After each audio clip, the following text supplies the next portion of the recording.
Doomsday conveniently crashes right back in Metropolis, because it's not like the world's been spinning and trajectories change, and now he's growing bigger and getting his typical bony, spiny plate things. And the military realizes he's unkillable. Somehow they've made Doomsday into the Hulk, where he just takes any energy used on him, absorbs it, and grows yet stronger. And Doomsday brings Batman down with ease. And I can't help but wonder if this was actually a clever little indication of what Superman could have done if he had actually unleashed all his power, like he said. If I wanted it, you'd be dead already. Take that, Batwankers. Yeah, let's see how important Batman is in this fight. I need an adult. Batman figures out that since this is born from Zod's dead body and therefore is kind of Kryptonian, it can be killed by kryptonite.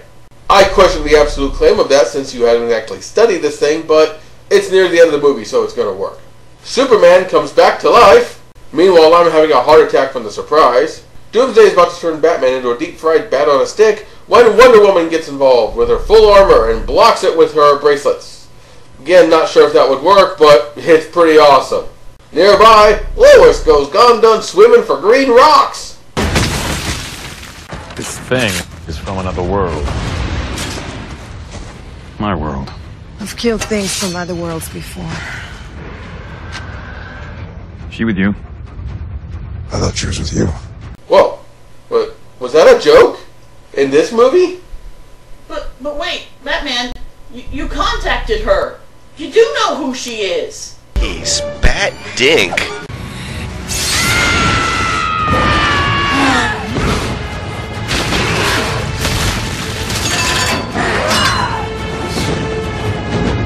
Oh, stay back here and cordon off all the traffic.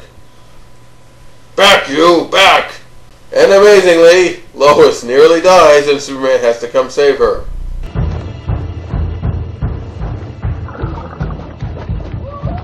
Why is Superman so intimately familiar with the sound of Lois's drowning gurgles as to hear it and rush to it over the sounds of a battle? What were you doing in that tub after the camera cut away, Clark? I think she was more useful as the fat vampire. You know, I miss when Lois Lane was badass.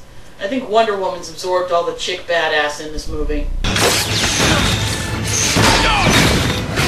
Another win for Batman! So Superman decides he will use the kryptonite spear to kill Doomsday.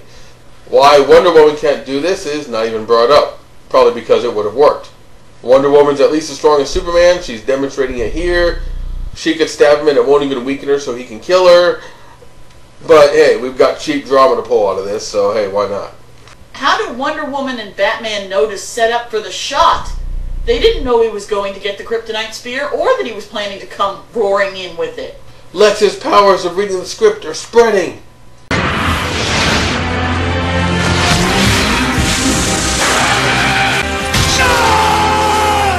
So you fake out the death and then you do the death. Way to take your cues from the last episode of Enterprise. Well, I guess it's fitting that this is episode number 93, and I'll let you figure out just why that is. More Pieta imagery! More Jesus! More! Even if it is half-assed and terrible and joyless and kind of blasphemous in its own way, still, more! Lightweight, I could have done that myself if I'd wanted to. And Lex is now a bald prisoner. Think we skipped a scene.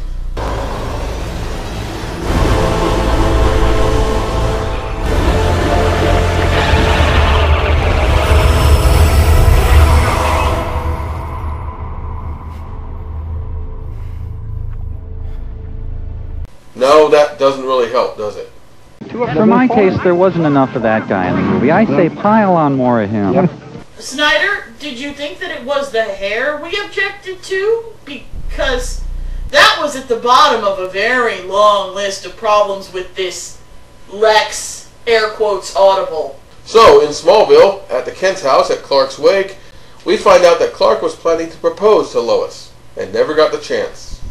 Clark had this sent here so he could surprise you. Other Supermans crush diamonds out of coal. This Superman shops on Amazon. So Clark gets a modest funeral as one of Smallville's own who apparently died in the big city. Sadly, these movies make it very easy for that cover to work. Meanwhile, Superman is getting a state funeral. They're only burying an empty coffin, of course. At Clark's funeral, Bruce and Diana discuss their plans for the future and how Bruce failed him, which I'm glad that you're admitting he was wrong. Superman was kind of an idiot too, but Batman was even more of an idiot. And Diana needs to come out of retirement because something dangerous is coming. I assume this was because of Batman's little vision of the desert. And he needs to gather up all the other metas that he saw the trailers for. Yes, Batman knows that Thanos is coming.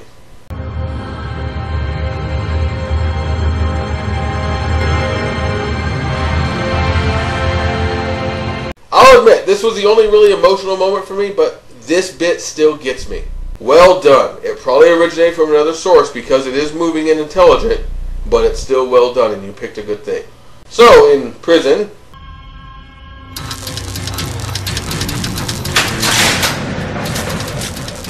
and Batman shows up. So did the guards let him in? Or did he just subdue two of them completely silently and off screen that quickly?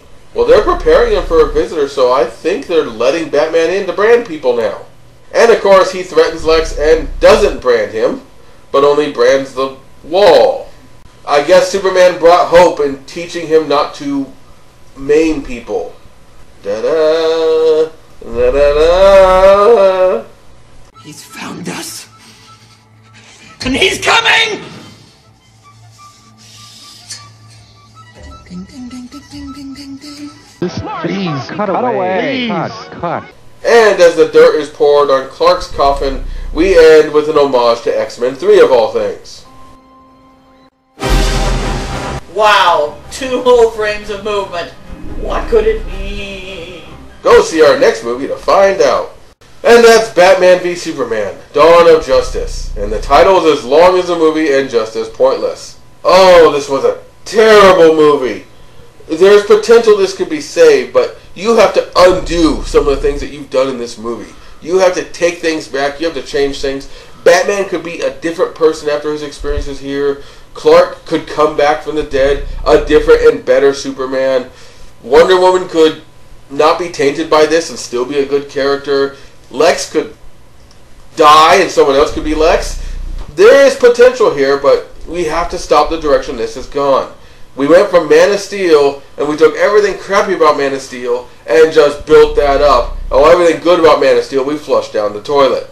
Part of my problem with Zack Snyder as a director is that I think he knows how to show interesting visuals, but not how to tell interesting stories. He's like a music video director that somehow got a massive budget.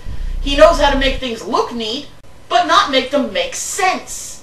To be fair, this isn't all on Zack Snyder, because the screenwriters clearly didn't know what they were doing either, and decided to just do Chris Nolan's way of doing it, but Chris Nolan knows what he's doing, and he's hardly flawless anyway, but still, he actually has an idea how to write these kind of stories. You can't just take his formula and apply it. The out-of-sequence story only works if you very carefully plan what you're doing. You can't just take the story, scramble it, throw it back together in a random order and say, brilliant! I wonder if part of the reason they do this is so they can hide behind their quote-unquote brilliance. Anyone who doesn't understand, well, you're just stupid. You know, we're brilliant and you should just be smart enough to keep up with us. No, this falls apart under any scrutiny. This is not clever writing. This is lazy writing, pretending to be clever writing. So if, like us, after watching this movie, you're feeling a bit down on the characters of the DC Universe, don't. Trust us, they've been done better before. And those are still available. Here's a few palate cleansers if you want these ideas done right. If you want to see Batman and Superman go to odds together and conflict and eventually work together, try Superman the Animated Series, World's Finest. It's a 3-parter, I believe in Season 2, and it is so much better. It's all about taking on Lex and the Joker, and they have conflicts, but they work things out, and these are good characters. If you want to see Superman be badass and serious, as well as see what a Superman-shaped hole in the world looks like, try the Justice League Animated Series episode, Hereafter. That's near the end of Season 2. It's an excellent look at what the funeral of Superman should look like, and how he copes with a savage world. This episode shows part of the reason why that failed, because we have all of these people joining in together, grieving and mourning. Lex even has a moment grieving for Superman, because he's a complex character. And we haven't even gotten a chance for these people yet. What does it mean to have Bruce Wayne and Diana standing there at a distance at the funeral? It's just a wasted opportunity, and you cannot do this again, DC, because what little shock and surprise there is in this will be wasted if you try to come back to this again. You blew your emotional load too early, guys. If you want to see Batman explored with darkness and intriguing, is this too far, is this far enough, I recommend the DC animated movie Batman Under the Red Hood. And as a shout out to Peter Franzen, and also because I agree with him on this, if you check out Superman Doomsday, the movie itself is not that great, but there is a documentary feature on the second disc that's all about the real comic event, the death of Superman, that goes into great detail, and it's a really good piece of comic book history. If you want to know how it was done originally, I recommend it.